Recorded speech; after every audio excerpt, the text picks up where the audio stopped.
There's going to be a fall plant sale in town this weekend, and I'm looking forward to checking it out. I'll be specifically looking for perennials and maybe some last-minute additions for the kitchen garden.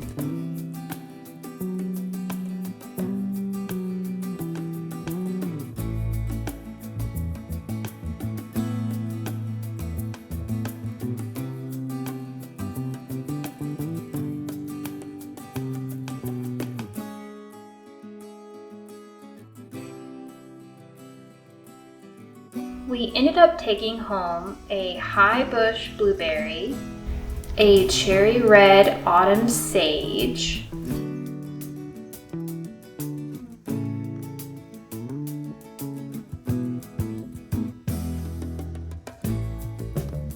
a moonshine yarrow. I really like the silver color of these leaves.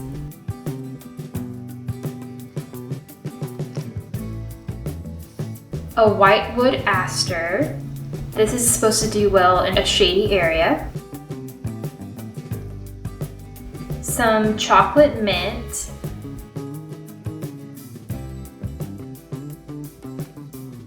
Bee balm.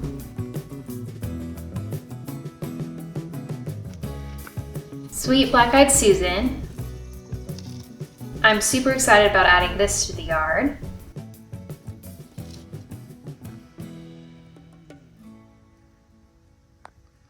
And some parsley.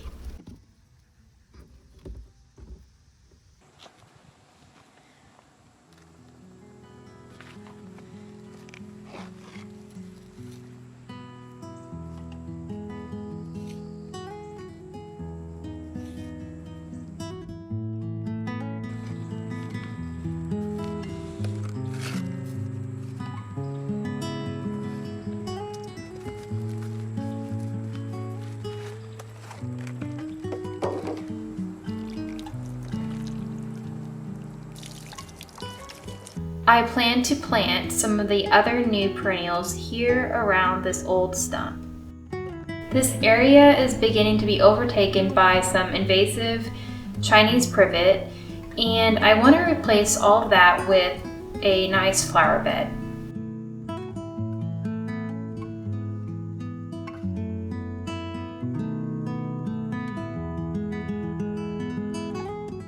My husband cut down the bulk of the privet, thankfully, since there was also some poison ivy, and I'm super allergic to that. I'm digging up some of the privet roots just to try to make sure that they don't grow back here anytime again soon.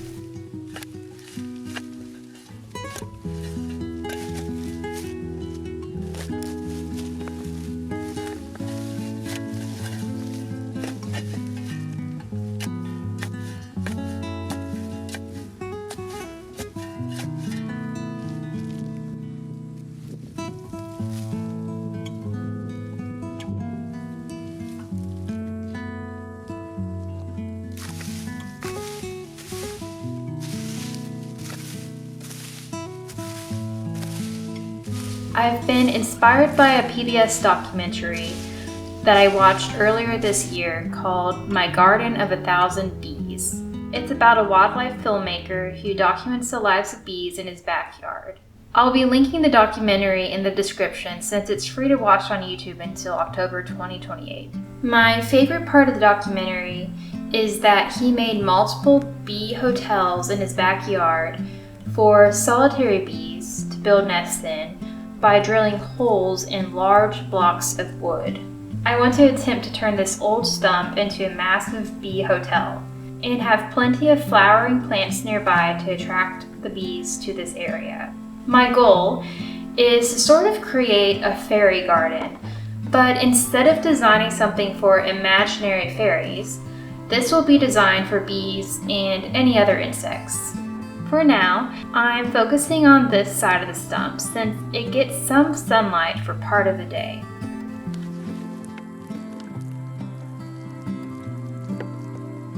I plan to gradually add more plants to this area, and hopefully by this time next year, there will be plenty of useful plants for bees.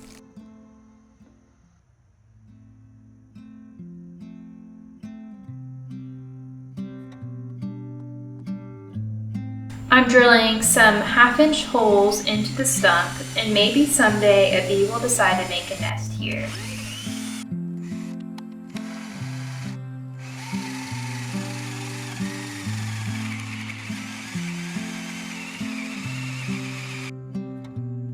There has been so much to do outside recently. I've been looking forward to harvesting some sunflower seeds.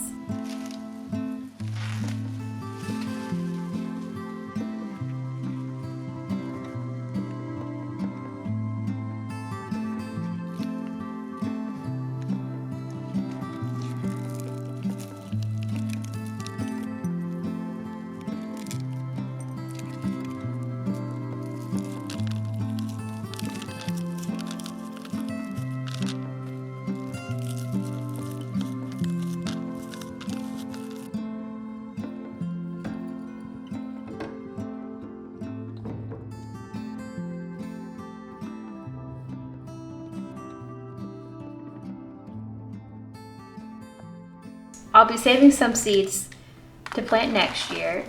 I ended up roasting some of the mammoth sunflower seeds for snacking. Since we don't eat a lot of sunflower seeds in this household, I ended up just transferring most of the other seeds into our bird feeder.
Over 2 months ago, I started these boxwood cuttings so that I could hopefully propagate enough to eventually plant a hedge in our yard. I want to find out how many of these cuttings have successfully grown roots. At first glance, I was not super optimistic about most of these, but I was surprised that 39 are starting to grow roots.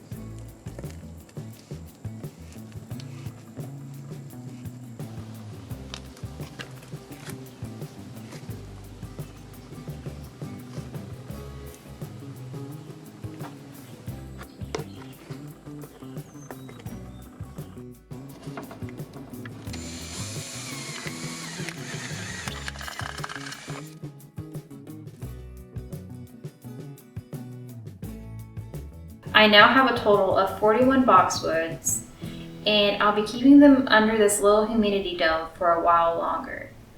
I plan to wait until springtime to plant them outside. I plan to plant the boxwood hedge along this retaining wall. One of my favorite things to do is to visualize garden projects in sandbox mode of a video game called Planet Zoo. These are a dwarf variety of boxwood that is only expected to get 3 to 4 feet wide. And boxwoods are known to have fibrous roots that hopefully won't disturb the retaining wall, but I decided to be on the extra safe side and change my plans a little bit. I'll be giving an extra 1.5 feet of spacing away from the retaining wall. It might be nice to use this extra space to plant some kind of low maintenance, self-seeding annual, like maybe some sweet alyssum or some dwarf salvia. My plans for this hedge honestly do feel a little overly ambitious right now, but it's a lot of fun to imagine the possibilities.